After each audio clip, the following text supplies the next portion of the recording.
تو یہ آہستہ آہستہ چلتے چلتے ان کے شہروں تک جو ہے وہ پہنچ گئے. ایک لمبا سفر طے کرتے ہوئے وہ کیسے طے ہوا؟ امریکہ نے ایئر سپورٹ دی. تو یہاں پر بھی وہی صورتحال لگ رہی ہے کہ ادھر سے ملیٹنٹس آئیں گے, امریکہ بمباری کر رہا ہوگا ہوتیز کے اوپر. دیکھیں ہوتیز اس وقت گوریلا وار لڑ رہے ہیں نا, وہ ٹنلز کے اندر ہیں, تو جو ہی وہ آن گراؤنڈ آئیں گے اوپر سے امریکی جنگی طیارے ہوں گے تو وہ اٹیک کریں گے اور ادھر سے ملیٹنٹس جو ہے وہ بڑھتے چلے جائیں گے. تو یہ خوفناک پلان جو ہے وہ یہاں پر لگ رہا ہے. تو یہ صرف جنگ پھر یہاں پر محدود نہیں رہے گی, سامنے افریقہ وہ ساری کوسٹل لائن وہ بھی اس کے ساتھ کنیکٹڈ ہے. اور اگر اس کے باوجود امریکہ یمن کو نہ روک سکا تو پھر کیا ہوگا؟ اور امریکہ نے یہ بھی کہا کہ چائنا ہیلپ کر رہا ہے پوری طرح سے یمن کی, تو چائنا بھی اس کے اندر ہے نا. رشیا کے حوالے سے بھی رپورٹ سامنے آ چکی ہیں, ویگنر گروپ بھی یہاں پر کہیں نہ کہیں موجود ہے. تو یہ صرف ہوتیز کا معاملہ نہیں ہے, یہ پھر بات بہت آگے تک جو پھیل جائے گی. لیکن جو بمباری ہو رہی ہے انتہائی افسوسناک ہے. U S forces Meesho aggression on several areas in Yemen especially in capital. 50 red صرف کیپٹل کے اندر ہوئی ہیں, باقی مختلف ایریاز کے اندر. یہ سب سے بڑی بمباری. اور غزہ کی آپ ذرا صورتحال دیکھیے, بچوں کے لیے وہاں پر کیا ایک انتہائی پینفل صورتحال ہے. تازہ ترین رپورٹ کے مطابق فاقوں کی بدترین شکل ہم وہاں پر دیکھ رہے ہیں. بچوں کو بھی پر ڈے صرف ایک ٹائم کا کھانا مل رہا ہے. فاقوں کی کئی شکلیں ہوتی ہیں, ٹھیک ہے. ایک شکل یہ ہے کہ آپ کو 10 دن مکمل کھانا ہی نہیں ملا, ایک نوالا بھی آپ کو نہیں ملا 15 دن, اور آپ کی ہلاکت ہو گئی. اور اس کے ساتھ ایک اور بدترین شکل یہ ہوتی ہے کہ آپ کو کھانا مل رہا ہے لیکن ایک ٹائم کے اوپر مل رہا ہے اور وہ بھی پیٹ بھر کر نہیں مل رہا.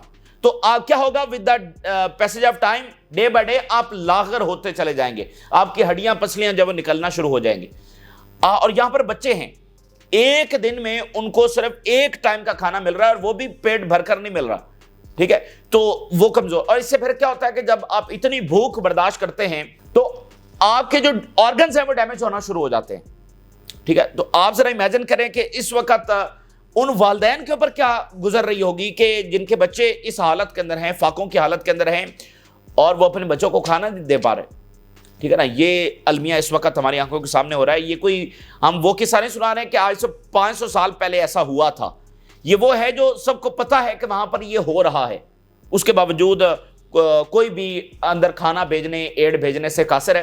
تو یہ بہت ہی ایک افسوسناک المیہ ہے پوری انسانیت کا جو اس وقت ہم دیکھ رہے ہیں. تو سٹارویشن ایک ویپن کے طور پر غزہ میں استعمال کیا جا رہا ہے تاکہ بھوک سے ہی فلسطینی جو وہاں پر مارے جائے, اور بچوں کے اوپر یہ صورتحال ہے. اور یونائٹڈ نیشن کی رپورٹ کے مطابق بچوں کی ایک پوری جنریشن ہے جو وہاں پر یتیم ہوئی ہے, ہزاروں کی تعداد کے اندر بچے وہاں پر شہید ہوئے ہیں.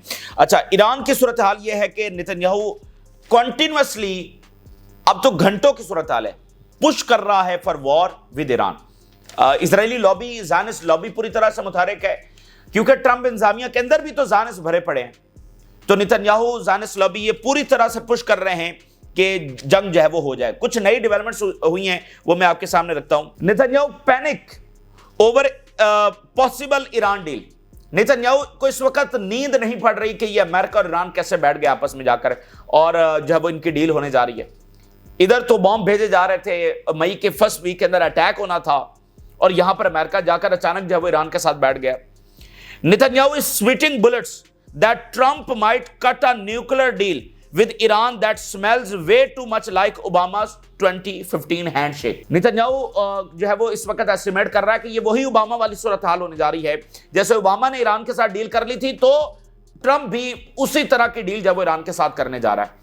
اور میں آپ کے سامنے وہ سینیریو رکھ چکا ہوں کہ ٹرمپ ایسکلیشن کو ریز کرتے کرتے اس لیول کے اوپر لے گیا ہے کہ جہاں پر پھر آپ کے سامنے کھڑے ہو کر دو ہی راستے ہوتے ہیں. آپ اس لیول کے اوپر پہنچ جاتے ہیں کہ یا تو اب آپ کو جنگ میں داخل ہو جانا ہے یا پھر مذاکرات کر لینے ہیں. اوباما بھی تھریٹ کرتے کرتے معاملے کو اس جگہ پر لے کر گیا تھا, اور پھر اس نے اسیس کیا, جب اسیسمنٹ ہوئی وار کی تو اس میں ان کے لیے کوئی اسیسمنٹ فار وکٹری نہیں تھی, اس لیے ایران کی جنگ نہیں ہوئی اور پھر اس کو مذاکرات کی طرف جانا پڑا. وگرنہ وہ معاملہ ویسے بھی کھینچا رہتا, سنکشن لگ رہی ہیں, بیانات آ رہے ہیں, وہ ویسے معاملہ چلتا رہتا. تو ٹرمپ بھی اپنے آپ کو اس لیول کے اوپر لے جا چکے ہیں. تو یہاں پر یا تو پھر جنگ میں جانا تھا یا پھر مذاکرات کی طرف جانا تھا, اور یہاں جو اسیسمنٹ پھر ٹرمپ انتظامیہ نے کی, دوبارہ سے امریکہ نے کی, اس میں پھر ان کے لیے کوئی وکٹری نہیں ہے, اور یہ ایک ان نیسیسری وار ہوگی امریکہ کے لیے. لیکن نتنیاہو کو یہ قبول نہیں ہے, اور اس کی وجہ میں نے آپ کے سامنے رکھ دیا کہ غزہ کی ایتھنک کلینزنگ کرنا ضروری ہے. اسرائیل کے اندر جو پریشر بلڈ اپ ہو چکا ہے, نتنیاہو یہ جنگ جاری نہیں رکھ سکتا ہے.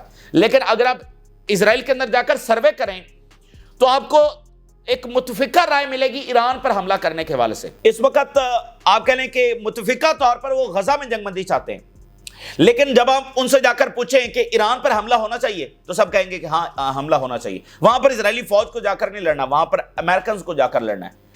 تو یہ بنیادی فرق ہے کہ جو اندرونی اپوزیشن ہے وہ نتنیاہو کے حق کے اندر ہو جائے گی, اس لیے نتنیاہو امریکہ کی مرضی کے بغیر بھی اٹیک کرے گا, اس کے بہت زیادہ رسک موجود ہیں. As talks heat up in Rome, Israel message is crystal clear.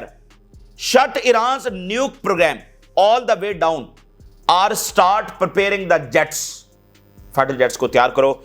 Trump says he wants peace. Netanyahu, I will not let Iran have nukes. I am committed to preventing Iran from obtaining nuclear weapons. I will not relent, I will not retreat, I will not give up. بنیادی difference ناظرین یہ ہے کہ Netanyahu امریکہ سے یہ کہہ رہا ہے کہ اگر آپ نے ٹاکس کرنی ہے ایران سے تو جو ہماری ڈیمانڈز ہیں وہ اس میں شامل کی جائیں. اور امریکہ نے پہلے وہ انہی ڈیمانڈز کے اوپر کھڑے ہوئے تھے جو اسرائیل کی تھی. جو ٹرمپ نے لیٹر بھیجا تھا سپریم لیڈر کو, اس کے اندر وہی ڈیمانڈز تھی جو اسرائیل کی تھی, لیکن بعد میں امریکہ ان ڈیمانڈ سے پیچھے ہٹ گیا کیونکہ ایران نے رزسٹ کیا. ایران نے کہا کہ سوال ہی پیدا نہیں ہوتا کہ ان ڈیمانڈز کے ساتھ ہم آپ کے ساتھ ٹیبل پر بھی بیٹھ جائیں, تو پھر امریکہ کو پیچھے ہٹنا پڑا. تو اب نتنیاہو یہ کہہ رہا ہے کہ اگر ٹاکس ہی کرنی ہے تو پھر ہماری ڈیمانڈز کے تحت ٹاکس ہوں گی, اور وہ کیا ہے کہ ایران کا نیوکلیر پروگرام جو ہے وہ مکمل طور پر ڈسٹرائے کر دیا جائے, رول بیک کر دیا جائے جیسے لیبیا کا ہوا. اچھا, اب یہ ڈیمانڈ نتنیاہو کیوں شامل کروانا چاہتا ہے؟ کیونکہ جب یہ ڈیمانڈ رکھی جائے گی تو ایران اس کو قبول نہیں کرے گا, تو نتیجہ پھر بھی جنگ کی صورت میں نکلے گا. ٹاکس تبھی کامیاب ہوں گی, ڈیل تبھی کامیاب ہوگی جب وہ ایک خاص فریم ورک کے اندر جو ایران کو بھی قبول ہے, جو کہ اصولی پوزیشن ہے جس کو رشیا, چائنا, ریجن, یورپ سب انڈورس کر رہے ہیں, اس کے تحت ٹاکس چلیں گی تو ٹاکس کامیاب ہوں گی. اگر نتنیاہو کی ڈیمانڈ شامل کر لی جائے گی تو ایران مانے گا نہیں, نتیجہ پھر جنگ کی صورت میں نکلے گا. اور امریکہ پہلے اسی نتنیاہو کی پوزیشن کے اوپر کھڑا ہوا تھا, اب ان کو تھوڑا پیچھے ہٹنا پڑا ہے اور اس پرنسپل پوزیشن کی طرف جو ہے وہ آنا پڑا ہے, جس کے حوالے سے رشیا بھی پش کر رہا ہے امریکہ کو کہ جو پرنسپل پوزیشن ہے آپ اس کے اوپر آئیں, جو آپ کو گارنٹی چاہیے ویپن کے حوالے سے, نیوکلیر ویپن کے حوالے سے, وہ ہم دینے کے لیے تیار ہیں. تو نتنیاہو اس لیے پینک ہو رہا کہ وہ اس وقت جو ہے اس کو نیند نہیں پڑ رہی کہ یہ میرے ساتھ ہوا کیا ہے. اب دیکھیں نا, جو لیبیا سٹائل والی بات ہے, محمد قذافی نے کتنا ایک طرح سے دیکھیں نا پیس کا نعرہ لگایا, اور جناب ادھر سے بش اور ٹونی بلیئر اور ریجن مڈل ایسٹ والے بھی سارے کہہ رہے تھے کہ یہ اپنا نیوکلیر پروگرام جب وہ رول بیک کرے سارا, ٹھیک ہے, امن سب نے یہ نعرے لگائے, اور پریس جناب اس طرح سے اس کی کوریج کر رہا ہے کہ کیا بڑی بات ہے. یہ سارا کچھ ہوا ود ان ایئرس لیبیا کے اوپر اٹیک ہو گیا ایک نئے جواز کے ساتھ. سیم یہی چیز جو ہے وہ ہونے جا رہی ہے ایران کے ساتھ. تو ایران نے یہ بالکل کیٹیگوریکلی کلیئر کر دیا ہے کہ سوال ہی پیدا نہیں ہوتا کہ ہم اپنا نیوکلیر پروگرام جو رول بیک کر دیں گے. تو اس لیے نتنیاہو وہ ڈیمانڈ اندر رکھوانا چاہتا ہے کہ اس کو پتا ہے کہ ایران یہ قبول کر نہیں سکتا, تو پھر حملہ ہی کرنا پڑے گا. اور جیسے کہ میں نے آپ کو بتایا کہ نتنیاہو کے لیے ضروری ہے کہ ایگریمنٹ نہ ہو. اگر ایگریمنٹ نہ ہوا اور بے شک امریکہ نے حملہ نہ بھی کیا تو بھی نتنیاہو کے پاس جواز ہوگا کہ وہ اٹیک کر لے.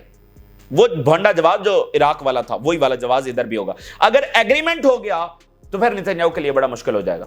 پھر اگر وہ اٹیک کرتا ہے تو پھر اس کے بہت زیادہ چانسز ہوں گے کہ ٹرمپ کہے کہ ٹھیک ہے یہ اسرائیل جانے اور ریجن جانے اور ایران جانے, ٹھیک ہے, ہمارا اس میں کوئی لینا دینا نہیں ہے. یہ ہو سکتا ہے, ٹرمپ کے ہوتے ہوئے ساری چیزیں ہو سکتی ہیں. تو اس لیے ایگریمنٹ کا ہونا بہت ضروری ہے.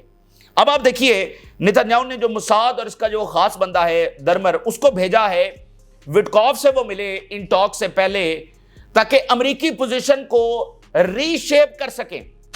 اس کے اندر بھی ان کو ناکامی ہوئی. ابھی یہ رپورٹ آئی ہے کہ درمیان میں یہ گیم چلتی رہی ہے. Steve Witkoff says Trump wants diplomatic solution to nuclear Iran. امریکی media, goal is to solve the Iranian nuclear crisis through diplomatic means. امریکہ نے واضح کر دیا کہ ہم کوئی جنگ نہیں, ڈپلومیٹک مینس کے ذریعے. اور یہ جو دونوں بندے گئے اسٹیو وٹکوف کے ساتھ ملے, ایمنگ مقصد یہ تھا ٹو شیپ یو ایس پوزیشن ahead of renewed nuclear talks with Iran, کہ وہ ڈیمانڈ شامل کروائی جائیں, امریکی پوزیشن کو ری شیپ کیا جائے, امریکہ کو اسی پوزیشن کے اوپر لایا جائے جس کے اوپر وہ پہلے کھڑا ہوا تھا, لیکن ناکامی ہوئی. Focus on diplomacy U S reassures. During the talks Witkoff reportedly emphasized that Trump administration goal is to resolve the Iranian nuclear crisis through diplomatic means. Israel alarmed by the potential deal. اس وقت سکتے کے اندر ہے, ٹھیک ہے نا, تل ملا اٹھا ہے کہ یہ ہوا کیا کہ بھئی ایران اور امریکہ بات کر رہے ہیں. Netanyahu remains deeply skeptical of US intentions fearing an agreement similar to the 2015 Iran nuclear deal signed under President Obama and later abandoned by President Trump.